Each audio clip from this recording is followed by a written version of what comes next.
can see you there. Something big is going on here. From hunting ghosts to Bigfoot. Paranormal, UFOs, true crime, and more. We won't just be spouting articles. I was researching for your entertainment. Beginning of a new world. The best guac you'll ever fucking eat. True story. It's basically like one day you walk outside and you see that the ants are playing with matches. This is the Black Cat Report. See you on the other side. On the night of September 1st, 1969, Jane Green was driving back from Stockbridge, Massachusetts to the town of Great Barrington with her friend, Mary DeGrace. As they made their way closer to their destination, they noticed lights filling up the road ahead of them. Assuming it was either an accident or the cops, they continued towards the lights. But it kept getting brighter, more intense. And they started to notice other people were pulling off the road. They parked, got out of their car, and realized the light was coming from a massive object stretching from horizon to horizon, hovering above the road.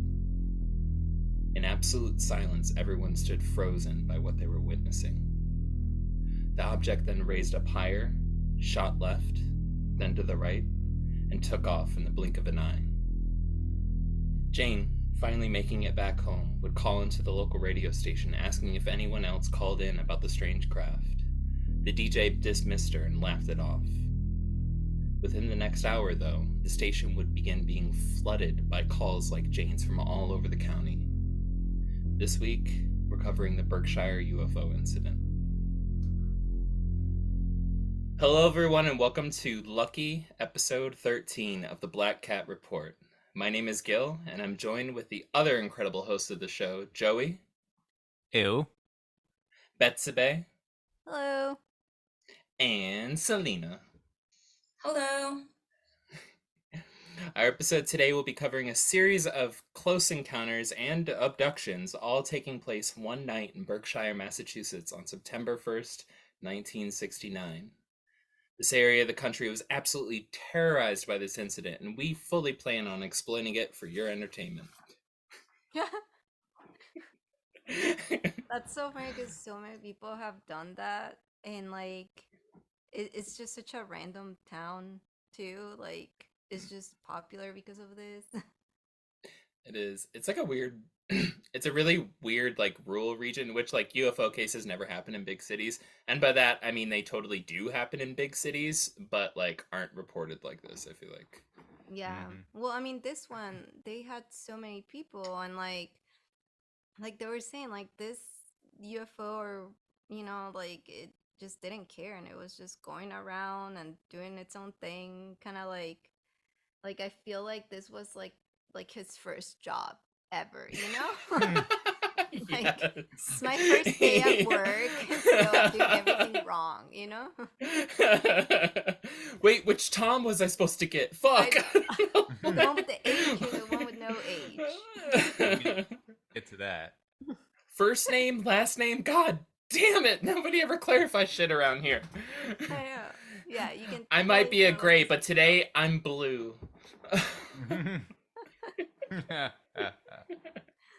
Thank you, Joey, for the obligatory laugh. Alright, well, if you couldn't tell from the intro, our first story is going to start off with Tom Reed. Well, we all know horse people, aka equestrians, can't be trusted, especially if they spell Tom with an H and aren't Tom York. The story of this strange night's events wouldn't be complete without the story of the Reed family. Okay, maybe I'm a little bit bitter because I reached out to Tom and left him a voicemail and he never got back to me. Ring, ring. Who's there? Nobody, because he didn't answer the phone. Fucking asshole. Okay, I want to call out. Apparently he has a limit. I mean, he's doing well, but if you look at the unsolved mysteries, it just says entrepreneur. Google searching his phone number, which I found by looking up the UFO monument to this event and like the park to this event. Wasn't a creeper. I just looked it up and I was like, oh, this is a phone number. Then I was like, whose is this? And I was like, oh, it's literally Tom Reed's phone number. Looking it up, he's associated with, I believe, and don't quote me on this, but like a paranatural, like, modeling agency, a limousine agency, His phone number was associated with Tennessee, but all of his businesses are in Miami. And it's also publicly associated with the UFO park that got dedicated to this event. So nobody go out and dox him or anything like that, but let him know we want him on the show. And if he wants to get back at us, well, reach out, dude. He's famous now. Yeah, he's so big.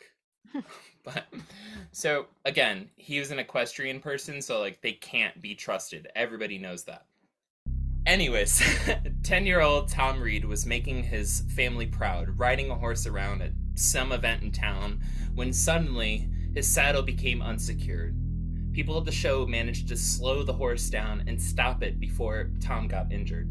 Really great, glad he was safe. Well, grateful for his son's safety, Tom's mom, Nancy, was all like, let's go get food. Then went to a local diner, yada yada yada. It got to be around 9 o'clock. Way past bedtime, and they decided to take a shortcut across an old rickety covered bridge on their way home. Also, I want to point out who's like, oh my god, my son didn't die. Let's get dinner. Like, it's such a weird reaction, but that's how all of the stories break down. That's what happens. Like when I almost drowned in the pool, obviously. Well, it could have been in the ocean. Like after I was fine, my mom was like, let's go get dinner. Is that like a mom thing I don't understand? Yeah, it might be. because like food brings Like, comfort, let me let me provide for you. Yeah. Yeah. Like, all right, I'm so glad you're living that I'm going to keep you living. Yeah. Let me get food for you. I thought it was kind of like, okay, you get to eat today. So, anyways, so yeah, she was grateful for her son's safety. They all went out to dinner. It constantly gets pointed out that the family owned a diner, but they didn't go to the family's diner.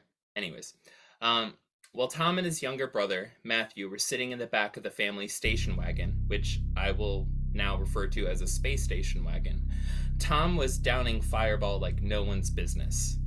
And by Fireball, I mean the hard candy, not the liquor. Anyways, at some point, he went to go give his younger brother some. Grandma, who was riding shotgun, caught Tom before his little bro got a hold of it and turned around to tell him that he's way the hell too young for hard candy. He might choke to death on it.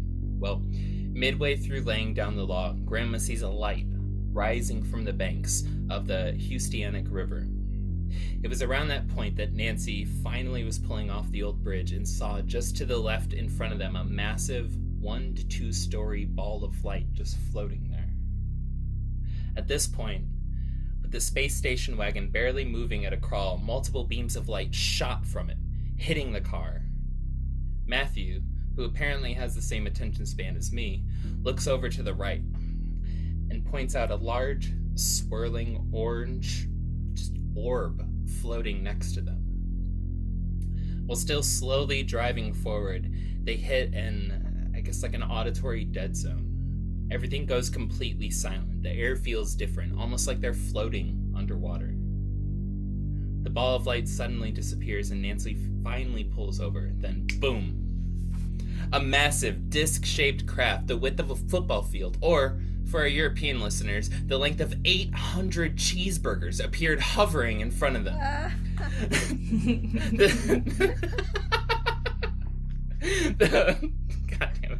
The space station wagon was then consumed with light.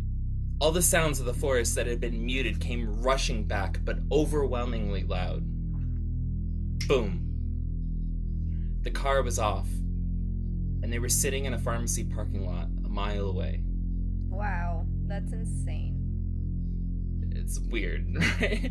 Like, why? Well, Grandma was now in the driver's seat, and it had been 3 hours since they were on the bridge. I imagine the aliens just talking to each other and just like, they're like, crap, where did we put them? It's like, oh shit. It's just like, they're just like, one of them's just like, damn it, Cleep Clorp 229, I told you to take a photograph. Shut the fuck up, Ted. You are not the boss or for me. Why do I always have to document? Because you always probe the wrong hole, idiot. They're just fucking in a slap fight. Like, just, could you imagine just, like, driving down some old country road and just see two Greys, like, just not knowing how to fight the whole fucking time? It's literally just the families in the background just sprawled out on the ground, like, drooling, waiting to be, like, reanimated. The last thing that they probably heard was probably like, damn, the aliens are going, we should go get some Dairy Queen. Yeah, they're just like, fuck this, let's get some Dairy Queen. That's probably why they went to go get food afterward, too. Well, god damn it. So, anyways, this all brings us to 14-year-old Melanie Kirchhofer. I'm pronouncing that right. Well, all she wanted to do was to sneak off and smoke a cigarette with her friend who had stole one from their mom. But instead, she was stuck hanging out with her stupid parents and her stupid sister, who all wanted to hit up Dairy Queen for ice cream, then hang out at a nearby lake that night. After begrudgingly getting ice cream, Melanie and the rest of her family headed off to a nearby lake to chill and have a relaxing evening. After pulling into the parking lot, her dad, Joey, was proving how obnoxious he could be by being one of those people that backs into every fucking parking spot. So this dude literally has the car and he's just trying to back into basically an empty parking lot. Really? Nothing on that? Nobody else hates people? Is this just my hater episode? Nobody else hates people I know, you're like hating so much You must have drank a lot of Haterade this morning. I've had a stressful week. I'm out for vengeance. Well, anyways. Yes, you are. I guess it's better than being named Thom. That's true. Well, well, making the situation even worse, Joey got distracted by an intense light that flooded the area around them. Leaning over the steering wheel, he looked up. Holy shit! Mom, wary of what was happening, said, "Oh, Joey!" All the while, Melanie and her sister in the backseat began screaming and shaking. Their mom, trying to calm them down, turned around. It's probably a shooting star or something. Well, Dad, completely fucking ignoring everyone, yelled out, "We gotta chase it!"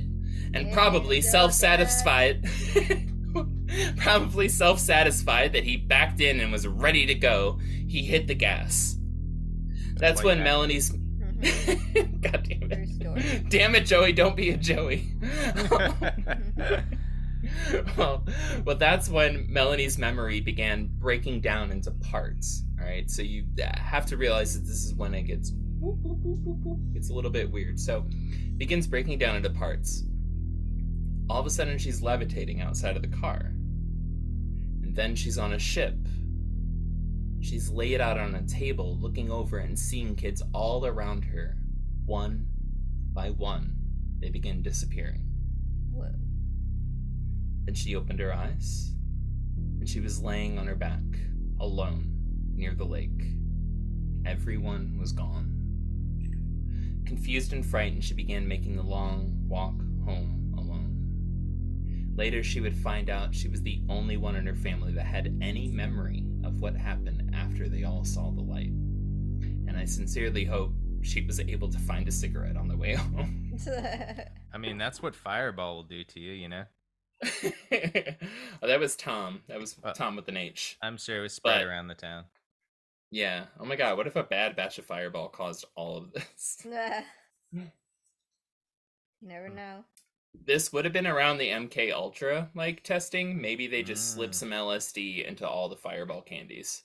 I would not That be makes surprised. sense. That tracks. This was also during the exact same period that Charles Manson was active.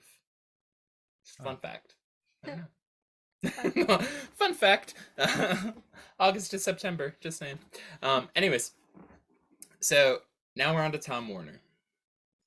Our next encounter takes us to 10-year-old Tom Warner.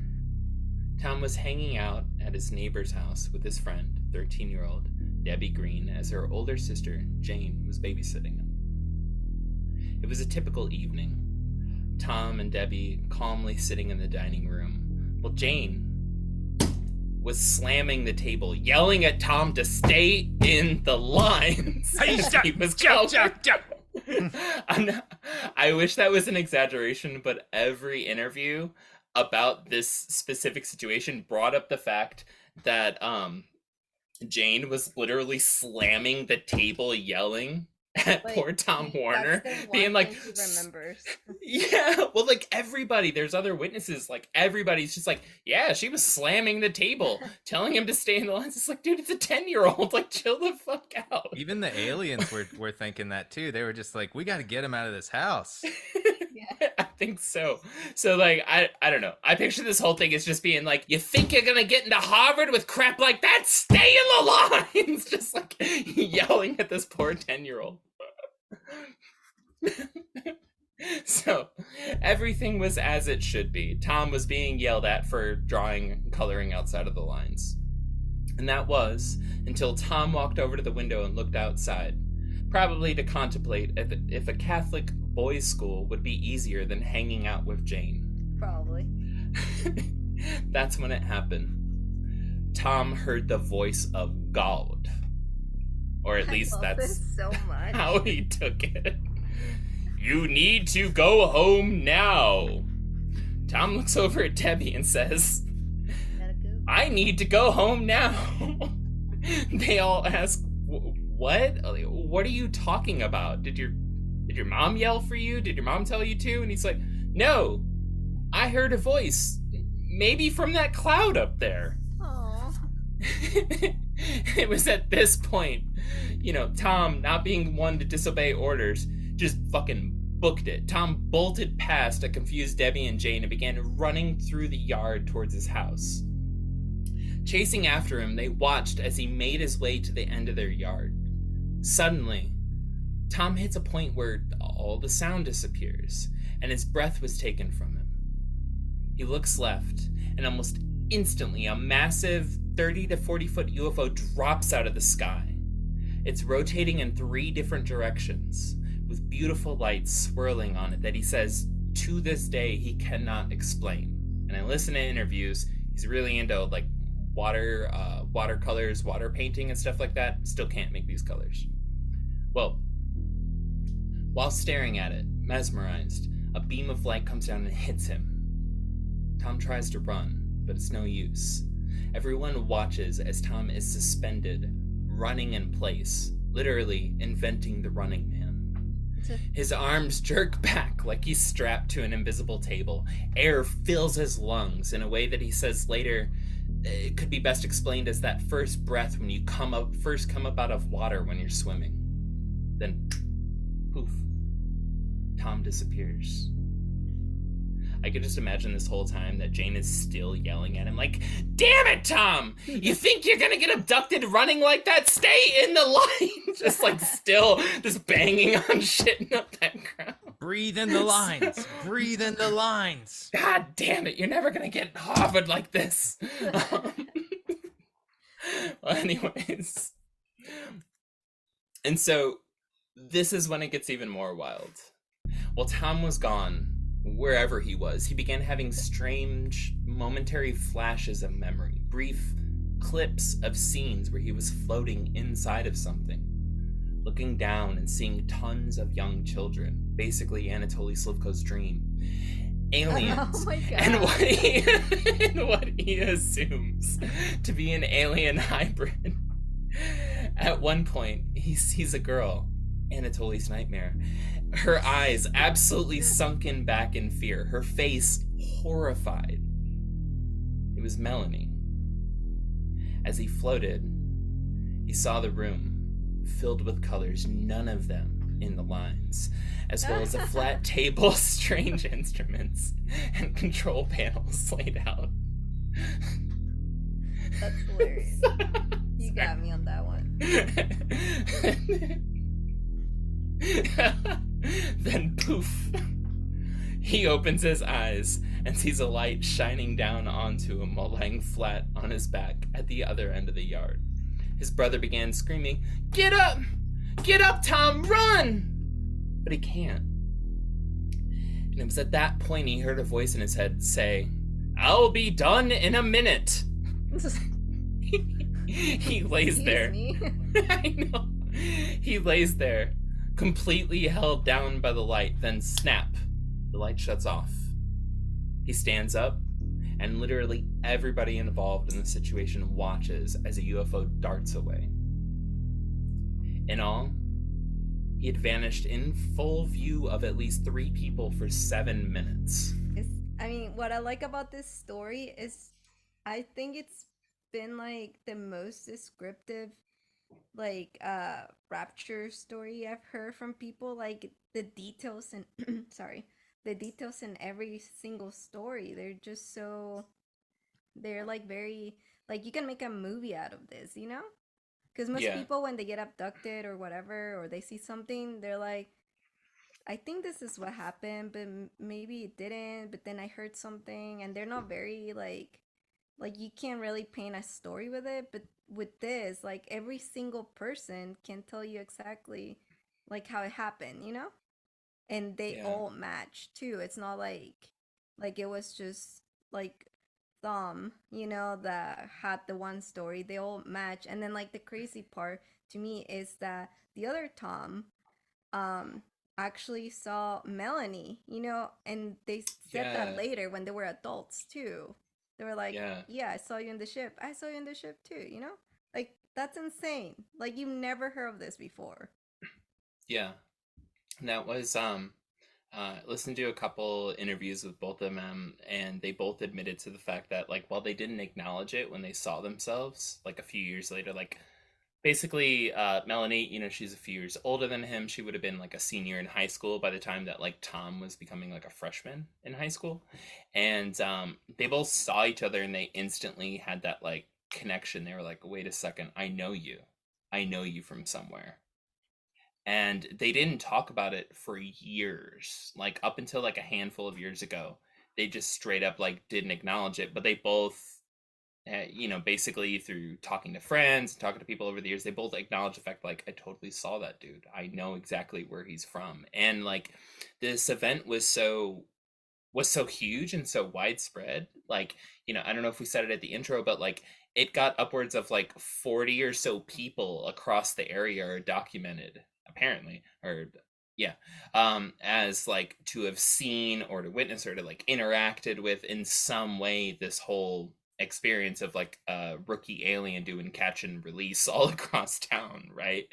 And like I don't know, that's trippy as hell to me. Like So I think a lot of it too, when people talk about this incident, they talk about, you know, some people did research into the radio broadcast that everyone says that they called in on, and like, you know, everyone talks about, hey, like, wouldn't they keep a record of something special like this? But people actually went into the records for this radio station and like pretty much they asked like, hey, do you have the records of the day before? Did you keep anything? Do you have the day after? Do you have like the past year of that whole year? And they said no. So it's like they didn't keep a record of that night. Why would they keep a record of every other night? You know, like they or every yeah, other night. Why would they keep a record of that night? So I feel like when people kind of naysay this is like, oh, we looked into it, or even the newspapers, the same thing. It's like it was pretty much like Mm-hmm. shrugged off, and law enforcement the same thing. They're the only ones like legally required to keep stuff. But I mean, this was what, 69. So I yeah, mean, in a small town, there was probably one cop on duty at this time, maybe one or two on duty at this time, kind of just like sitting thumbing around, probably being yeah, like, man, I don't want to do anything. Do you want to do that? I was taking a nap, you know, probably, and just yeah, sitting there like, I don't want to do anything. I don't want to. I don't want to get all these reports. It's probably just some stupid kids flashing flashlights, getting drunk in the fields again. So it's like I feel like it there wasn't a lot of records from like the cops or from the radio station or from the news source, and you know, because they just didn't take it as seriously as we do now. You know. yeah. Not as easily keeping records because now we just go, "Oh, cool. Let me text my friend that this happened." You know, like, That's "Oh my god, you know, we didn't take a video of our experience, but most people would, you know." there's like yeah, that's like a total thing is like there was no like cloud storage back then. You couldn't just like have basically unlimited documentation of events. It was like you recorded an event, you recorded an event, and then like the next day you had to record over those tapes. Like you had such a limited amount of space for things like this, and like this is 1969. Like it wasn't necessarily like the situation or the case where it's like UFOs were big enough. I mean, they were starting to get big, but they weren't big enough that somebody's like, oh, this is a major UFO incident. I need to record it. Which is what makes it so special when people do, like when we do have cases, like for instance with oh shoot, is it with Peel, right? With was it John Peel? Is that right? I'm totally blanking on the name. The guy. No. The guy who recorded like Mothman prophecies. This is terrible because I just wrote a script about the women in black just like Jordan literally a couple weeks ago. But that's how quick my memory goes. Please, nobody put me in trivia about our own Oh. shows. I will fail. So like it's the only way I can make space for these things. It's just like and delete and next recording. But yeah, like when Peel went around and was documenting everything with the Mothman, that's what made it so special, is because he like realized the moment. He dropped everything and he like hopped in, went down to Southwest Ohio and West Virginia and was just like, or sorry, Southeast Ohio, West Virginia, and was just like, all right, I need to get in here. I need to record everything. I need to record the sightings, the men in black, the UFOs, the this, the that, the everything. But like people didn't know to do that back then. Like he kind of set a standard, right? And this event is kind of proof for it. Like cops didn't really give a fuck, and like the radio station sure as hell didn't give a fuck. But what happened was just like 40, 50, 60, 70, 80, 90 people, whatever, like it just became a thing like across so many different cities all across the county. And there's even a report of like there was a guy with his mother back in 1969 who like both witnessed a UFO in Long Island on the night of September 1st, 1969, like appear in the sky and then jet off in that exact same direction earlier in the night. Like Oh my this God. was a craft that like appeared, and it was like seen across like multiple states and multiple regions before all these incidences started like popping up. And then even with some of the folks where it's just kind of like, I don't know, dude, like this telepathy thing about like hearing voices in your head and da da da da da, it's a little bit far-fetched. Like it's hard to deny like 3 or 4 witnesses like across age groups, right, who've been holding on to the exact same story from their perspective for years. Yeah. Like it kind of gives it more credibility. Like I honestly with the Tom without a H, like normal Tom, like I've listened to some interviews with him and I was kind of just like, it's a little bit wonky, like it's a little bit Yeah. like out there where he's just like, yeah, I've been abducted multiple times and like this happened and this happened. I feel like for his part of it, like, because I was listening to some interviews too, and it's just like, I feel like at the first part of it you're telling the truth, but I feel like now you're like trying to use this as like a big platform for like for yourself. Like it does Yeah. feel like, because like it happened to everybody else, but then he talks about his family. True. His family had multiple experiences. Like, wasn't that the one where his mom was also abducted as well? I think it was his dad. His dad was abducted. It was like had like a couple experience. months before camping. Mhm. Yeah. So obviously this was really a rookie alien, because first he flies over New York and the guy's just like hits him in the back of the head and he's like, this ain't the wrong place. This ain't the right place. And then they drive off and they're like, oh, this is the one. Okay. Then they abduct all the Toms and then finally they find the right one. So they're just sitting there like, dang, this is like, what are you doing? Like that guy got fired, obviously. Like that alien probably got fired. We and haven't seen him again. we haven't seen him again. He probably got sent home, sent off to like the sun or something to work, and is like, you're gonna follow, you can't follow in your father's footsteps, and sends him on to work like on the sun, like on a mining colony or something. I don't know. Poor guy. First rookie mistake, but like, for them it's a big mistake. This explains what happened to Tom on MySpace. They finally got him. Oh my God. That Oh was my the God. right Tom. That was a- Ah! No! God damn it! Oh, Tom. This is what happened to MySpace. And they replaced him. They didn't leave us. They replaced him with Zuckerberg. Everybody's Yeah. first God. friend. Damn it, this makes sense. I mean, Poor seriously. Tom. Well, they probably needed a friend, and That was You know, actually Joker- his wanted poster was him in the chair just turning and looking like... yeah. Yeah. Oh, poor guy. Poor Tom. God. Now Damn they have it. Tom because yeah, they feel lonely. They're like, we want to be friends with Tom too. And it was my space. I was just thinking Oh, this. God nice. damn. And they said to Tom, "This ain't your space. This is our space." And It's our space, bitch. Yeah. It So all makes sense. how believable, with all that said, like how believable do y'all think this is? I think it's very believable. This is like I told you, is my favorite because of that. Because it's so descriptive, and yeah, like even if other stories are, or like when you interview them later, and I some do people too. go off, it's like they're excited, whatever. But I Yeah. don't think or deny like that what happened is what happened. Yeah. There seemed to be too many witnesses across like such a span. Like it did span different states and things like that. So I think it's pretty credible and it's really interesting. Yeah. it reminds me of a movie. Like the idea of Yeah. it because of all the people and just like you can just see it in some ways of like how all these people have these different sides of it, but all comes kind of into one, especially with Tom and Melanie's story, how they both see each other on the craft. Yeah, it's Like I insane. feel like it all It is very cinematic. yeah, it feels so cinematic and like that. I mean, to me that doesn't make it fake to me. It just makes it like it's a true life story because all these people have these experiences and talk about it. And I think honestly that they waited for so long that they waited for so long to tell it for me makes it like more credible because Yeah. you kind of have all this stuff in the back of your head and you kind of have all this stuff going on where you're just like what, like did that happen? And after a while you can kind of talk yourself out of it like, oh, that probably didn't happen. But for them to just be like, no, for so long that this happened to me, like I know that this happened to me, for all of them, Yeah. it just makes it to me more like, okay, this happened, this did happen. Yeah.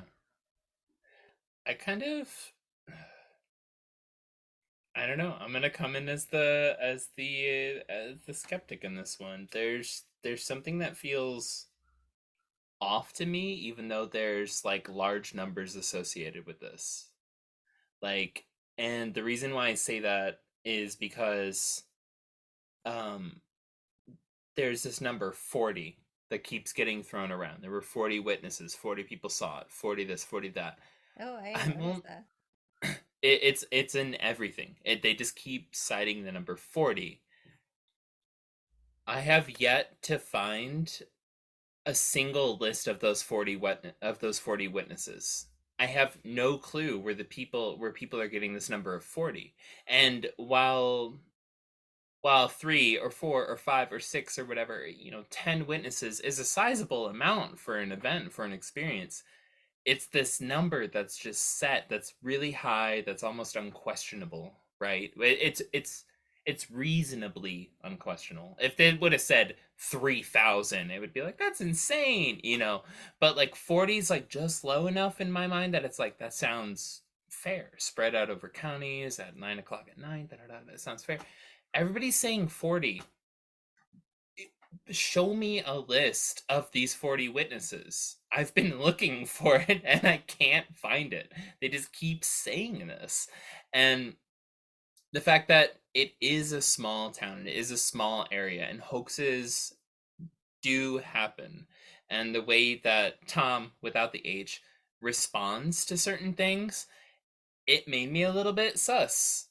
Like, I don't know, one dude, nothing wrong with like, I mean, well, theoretically, nothing wrong with like becoming an entrepreneur and things like that, but it seems a little bit fame related, or at least like he capitalized on it.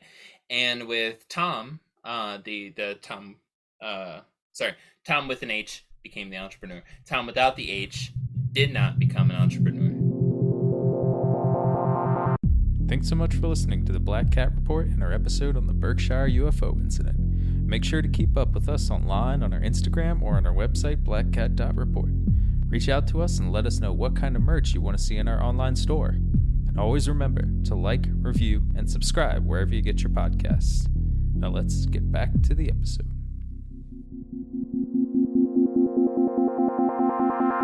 So that Berkshire UFO incident, how we all feeling about it? Angry.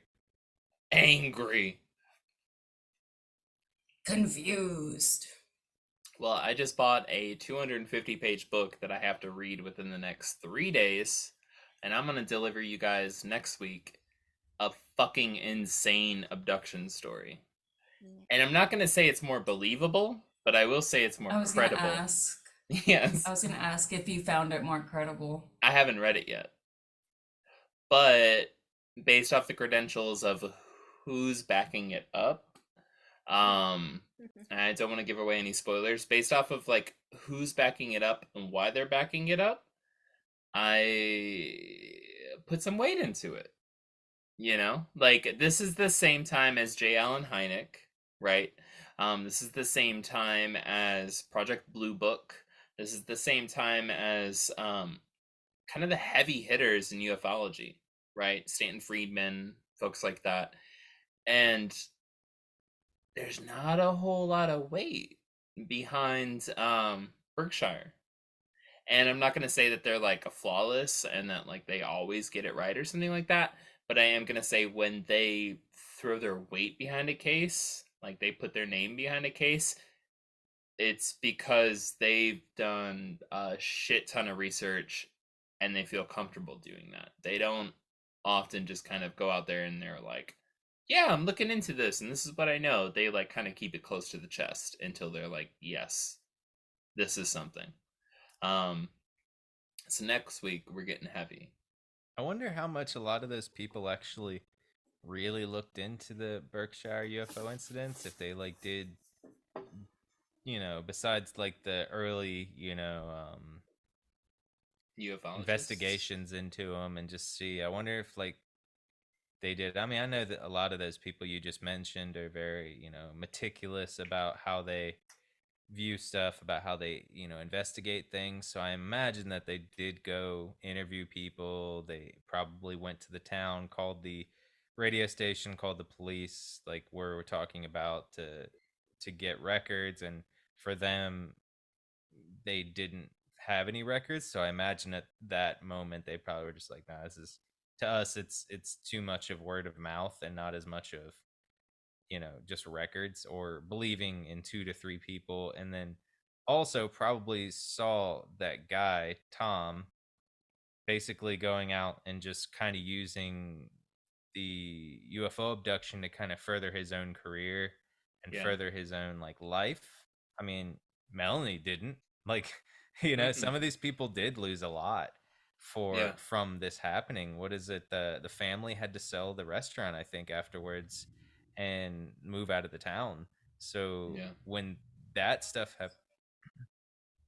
happened, so that tells me that a lot of it, to me, it's like if people are willing to lose like family businesses and just to be like, okay, like I think it's true, instead of just being like, no, it's not true, you know, like eventually caving to it when public pressure kind of gets put on you. I feel like people do cave, you know, to like, okay, that didn't happen, like, you know, whatever, we'll go on like nothing happened, you know. But I feel like since a lot of people haven't caved about it and they're kind of still want to know what really happened, kind of makes it seem a little credible to me. Yeah, the kids are being but that's bullied just going so through like the severely. human element of it and not like judging the actual factual parts of it. I will say, like, while that's a totally solid and like rational approach, I feel like the more that somebody gets like pushed down into a spot where like everybody's kind of calling them out and saying something, once people commit to a narrative, the sacrifice that goes with it doesn't necessarily like translate into legitimacy, like the martyrdom that comes with somebody being like, no, I still believe it, you know, like it's like it doesn't always necessarily translate to like it's genuine. Sometimes when people are that low, it's almost like the only thing they can hold on to.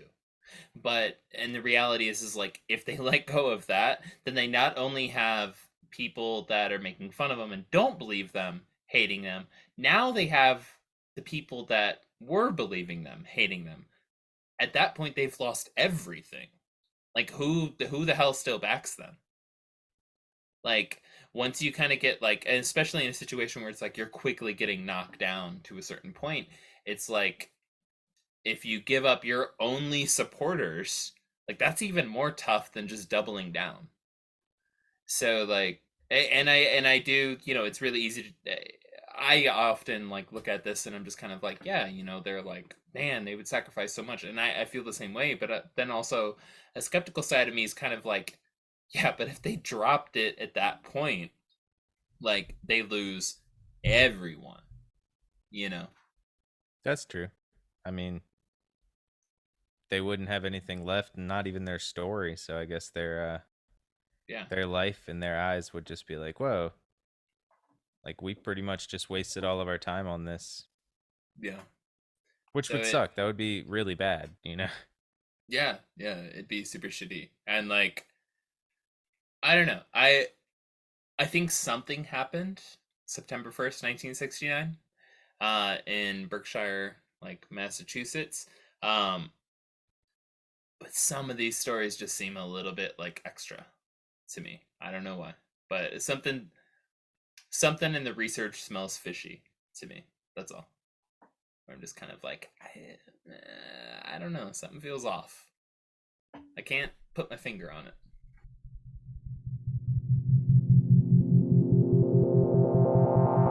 Thank you all so much for the listens, the likes, and the subscribes to our podcast. We appreciate every little thing you do to support us. Please let us know what you would like to see in our online store as well. Remember to reach out to us on Instagram or contact@blackcat.report if you have any feedback or show topic ideas. We'd love to hear from you. Next week, we'll be back with another UFO story. We'll see you on the other side.